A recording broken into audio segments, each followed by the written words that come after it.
ಅದಾ ನನ್ನ friend purse ಕಳ್ದೋಗಿತ್ತು. ಸಿಕ್ಕಿದ್ದಿಲ್ಲ. ಏನಕ್ಕೆ ಸಿಗ್ಬೇಕು? ನಾನು ಅದನ್ನ ತುಳ್ಕೊಂಡು ನಿಂತಿದ್ನಲ್ಲ. ಕೊಟ್ಟು ಬಂದೇ ಇಲ್ಲ. ಏನು ಕೊಡ್ಲು?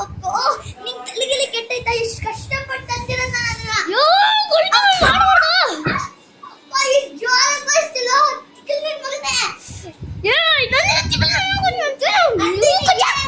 ಏನ್ ಮಾತಾಡ್ಬೇಕಿತ್ತು ಹೇಳ ಈಗ.